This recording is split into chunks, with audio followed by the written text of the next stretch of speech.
একটা জাস্ট গজ থেকে গেছে, তাও আবার সিজারে আমরা শুনে থাকি যে সিজার পেট কাটার পর পেটের ভেতর গজ থেকে যায়। নর্মাল ডেলিভারি তো যে পেটের ভেতর বা মাসিকের রাস্তার ভেতর গজ ঢুকে যায়, সেটা আমরা প্রথমবার আজকে শুনলাম, মানে আমি হয়তো প্রথমবার শুনলাম। তো এরকম মানে অবস্থা। আমি ডক্টর দিব্যজ্যোতি সরকার, আর ওনাকে তো সবাই চেনেই, ডক্টর স্নেহা কুমারী শাহ। আজকে আমরা দুজনেই এসছি, একটা খুব ভালো ইন্টারেস্টিং টপিক, অনেক কিছু শেখার জানার আছে, এই নিয়ে ডিসকাশন করব। তো আজকে প্রথমেই ম্যাডামকে আমি জিজ্ঞেস করি কি হয়েছিল আজকে যে পেশেন্টটা এসেছিল তার ব্যাপারে একটু হিস্ট্রিটা বলতে। তো এই পেশেন্টটা এসেছিল আমার কাছে স্যাটারডে, মানে পরশুদিন এসেছিল আমার কাছে। পেটে খুব ব্যথা নিয়ে 9 মাস আগে বলছিল যে নর্মাল ডেলিভারি হয়েছে আর পেটে খুব ব্যথা করছে। দিয়ে ও বাইরেকার একটা আল্ট্রাসাউন্ড রিপোর্ট নিয়ে এসেছিল, ওখানে বলেছিল যে ওর লেফট সাইডে ওভারি, মানে বাম সাইডে যেটা ইউটেরাসের পাশে যেটা ডিম্বাণু থাকে, ওখানে একটা টিউমার আছে। দিয়ে আমি ওকে সব কিছু টিউমারের যে হিসাবে রিপোর্ট বাইরে কাটছিল সেই হিসাবে আমাদেরকে পেশেন্টকে অপারেট করতে হতো ইমিডিয়েটলি, কেন ওখানে অনেকগুলো ডিফারেন্সিয়াল ডায়াগনোসিস দিয়েছিল, 3-4টে ডায়াগনোসিস দিয়ে হ্যামারেজিক সিস্ট হতে পারে, এটা কোয়েরি রাপচার্ড একটোপিক হতে পারে, অনেক কিছু দিয়েছিল। যেহেতু 9 মাস ধরে ওর মাসিকও হয়নি, পেশেন্ট বলছিল 9 মাস ধরে মাসিক হয়নি, ওর ডেলিভারি পরে আর মাসিক হয়নি। দিয়ে ওর আল্ট্রাসাউন্ড রিপোর্ট হিসাবে পেশেন্টের ইমিডিয়েট ওটি লাগতো। আমি সেই হিসাবে পেশেন্টকে বললাম ওটি রিপোর্টসগুলো করতে দিলাম, বললাম ইমিডিয়েটলি অ্যাডমিট হয়ে ওটিটা করিয়ে নিতে। পেশেন্ট বাড়ি চলে গেল, এতটা কথার ইম্পর্টেন্স দিল না, বাড়ি চলে গেল। রিপোর্টস করে মানে রিপোর্ট করেছিল, রিপোর্ট পরে করলো, দিয়ে বাড়ি চলে গেল। আগে একটা রিপোর্ট ছিল, সেই রিপোর্ট অনুযায়ী আরেকবার আমি কনফার্ম করার জন্য ইয়ে দিলাম, ব্লাড ইনভেস্টিগেশনস, এক্সরে, ইসিজি দিলাম, যেটা প্রি অপারেটিভ ইনভেস্টিগেশন দরকার ওটা। তারপরে পেশেন্ট বাড়ি চলে গেল, কিছু ইনফর্ম করেনি যে ওটি করাবে কিনা। তারপরে সানডে মর্নিং আমাকে সকাল 10টার সময় ফোন করলো যে পেশেন্ট ওটি করাতে চায়, এবার ওটির জন্য ভর্তি হতে চায়। দিয়ে আমি পেশেন্টকে অ্যাডমিট করে নিলাম, পেশেন্টের প্রি অপারেটিভ সব মেডিকেশনসগুলো দিয়ে পেশেন্টকে রাখলাম। ইভিনিংয়ে 6টার সময় ওটি টাইম দিলাম। পেশেন্টকে যখন ওটি, আমি হসপিটালে চলে গেলাম, পেশেন্টকে ওটিতে তোলার জাস্ট আগে ওয়ার্ড থেকে আমাকে সিস্টার ফোন করলো যে পেশেন্টের 102 জ্বর এসছে। 102 জ্বর এসছে, ওটিতে পেশেন্ট উঠতে যাবে তার ঠিক কিছুক্ষণ আগেই মানে জানতে পারলো, ওয়ার্ড থেকে সিস্টাররা ফোন করেছিল 102 জ্বর এসেছিল। তো অ্যাজ পার রুলস আমরা এত হাই ফিভার পেশেন্টে, এত সেপসিস পেশেন্টে আমরা ওটি করি না, কেন ওটার পরে পেশেন্ট আরও ডিটেরিয়রেট হয়ে যায়, সেপটিক শক হওয়ার চান্স থাকে, অনেক কিছু রিস্ক থাকে। তো আমি পেশেন্টকে জ্বরের জন্য ওটিটা ডেফার করে দিলাম। আমি সিস্টার দিদিদেরকে বললাম যে আপনারা সারা রাত মনিটর করেন, যদি জ্বর না আসে তাহলে মর্নিংয়ে ওটি করব, যদি জ্বর আসতে থাকে তাহলে আমি আর ওটিটা করব না। তো ওরা সারা রাত মনিটরিং করলো। মর্নিংয়ে আবার যখন আমি খোঁজ নিলাম তো ওরা বললো যে সারা রাত পেশেন্টের 2 ঘন্টা অন্তর অন্তর জ্বর আসছিল, 102, 103 এরকম। তো আমার একটু ডাউট হলো যে পেশেন্টের এটা অ্যাপেন্ডিক্সও তো রাপচার হতে পারে। অ্যাপেন্ডিক্স যখন রাপচার হয়, অ্যাপেন্ডিক্স যখন ফেটে যায়, তখন পেশেন্টের এরকম জ্বর আসতে থাকে, এগুলো ব্যাপার হতে থাকে। পেশেন্ট যেহেতু পেটে ব্যথা নিয়ে এসেছিল, তো আমি ওর ইউএসজি আল্ট্রাসাউন্ড হোল অ্যাবডোমেন করতে দিলাম, আবার আমি রিপিট করতে দিলাম হোল অ্যাবডোমেন, আর একটা আল্ট্রাসাউন্ড লোয়ার অ্যাবডোমেনও করতে দিলাম, ওটা টিউমার সত্যি কি আছে কনফার্ম করার জন্য, আর হোল অ্যাবডোমেন করতে দিলাম। অ্যাপেন্ডিক্স আমার সাসপেক্ট হলো, তো ওটার জন্য। দিয়ে তারপরে ইউএসজি করার পর আমাদের এখানে যিনি রেডিওলজিস্ট আছেন ডক্টর সোহিনী শাহ, উনি ফোন করে আমাকে বললেন যে উনি ইউএসজিতে পেটের ভিতরে কিছু কটনের মাস পাচ্ছে, এরকম বললো। ইউএসজিতে আমাকে বললো একটা তুলো পাচ্ছে, নিচে তুলোর একটা মাস পাচ্ছে।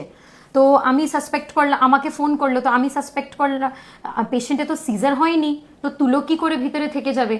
তো আমার মাথায় আসলো তখন যে নর্মাল ডেলিভারি করার সময়ও নিচে সেলাই দেয়, নর্মাল ডেলিভারি করার সময় নিচে সেলাই দেওয়ার সময় ওর ভিতরে তুলোগুলো ঢুকে রাখে ব্লিডিং কন্ট্রোল করার জন্য। এবার এই পেশেন্টের নর্মাল ডেলিভারি 9 মাস আগে হয়েছিল লোকাল হসপিটালে, ওখানে নর্মাল ডেলিভারি করেছে। আমাকে কোনোদিন এই পেশেন্ট দেখায়ও নি প্রেগনেন্সিতে নর্মাল ডেলিভারি, এখন ফার্স্ট টাইম এই পেশেন্ট আমার কাছে এসেছিল। তো পেশেন্ট হিস্ট্রি এরকমই দিয়েছিল।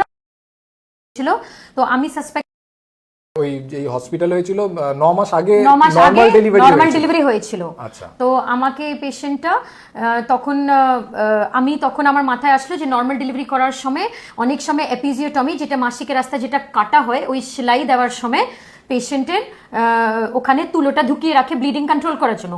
এবার আমার মাথায় আসলো যে হয়তো ওরা তুলোটা ওইখানে ছেড়ে দিয়েছে। তাও আমার ডাউটফুল লাগছিল যে 9 মাস ধরে তুলো থাকলে পেশেন্ট 9 মাস কি করে সাস্টেইন করবে, ইনফেকশন তো অনেকদিন আগে হওয়ার কথা আছে।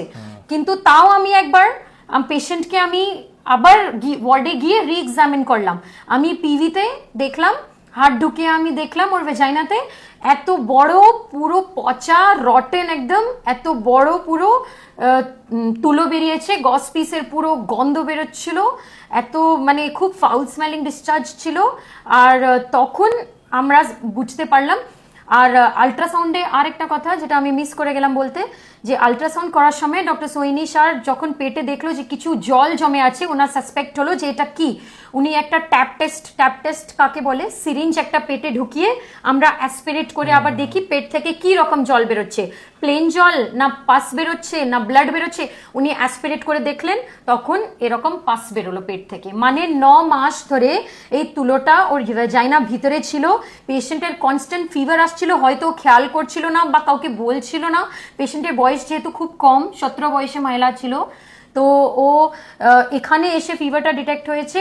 আর ওই ইনফেকশনটা এত ইনফেকশন স্প্রেড করেছে যে ভেজাইনাতে তুলো থাকার কালীন ইউটেরাসের থ্রু ইনফেকশন গিয়ে অ্যাবডোমেনের ভিতরে স্প্রেড হয়ে অ্যাবডোমেনের ভিতরে এত পাস কালেকশন হয়ে গেছে। মানে একটা জাস্ট গজ থেকে গেছে, তাও আবার সিজারে আমরা শুনে থাকি যে সিজার পেট কাটার পর পেটের ভেতর গজ থেকে যায়।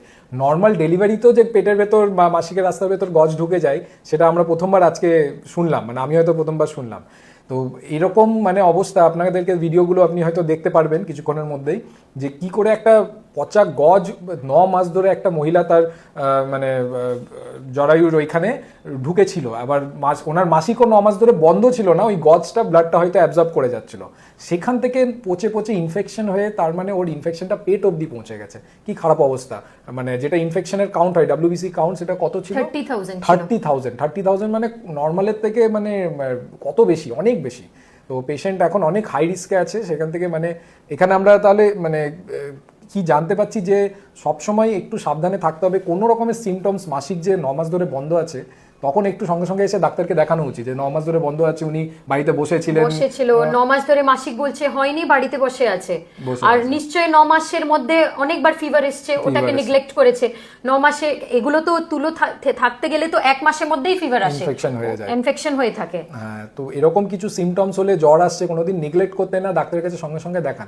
যদিও এখানে আমি বলবো না পেশেন্টের পুরোপুরি কিছু দোষ আছে, কেন যে পেশেন্ট ইউএসজিও করেছিল অন্য একটা জায়গায়, সেখানে আবার ডায়াগনোসিসটা ঠিকঠাক করতে পারেনি। তো আবার যখন সন্দেহ হলো আবার এখানে আমাদের DRL a doctor Sohini Shah ভালো করে ডায়াগনোসিসটা করলো, তখন তারপরেই জানা গেল যে ভেতরে গজ ঢুকে আছে, পেটের কোনো টিউমার বা সিস্ট আপনি যেটা সন্দেহ করছিলেন ওইগুলো কিছু নেই, অ্যাপেন্ডিক্সও না, কিছুই না। একটা গজ ঢোকার জন্য এত বড় প্রবলেম হয়ে গেছে ওনার।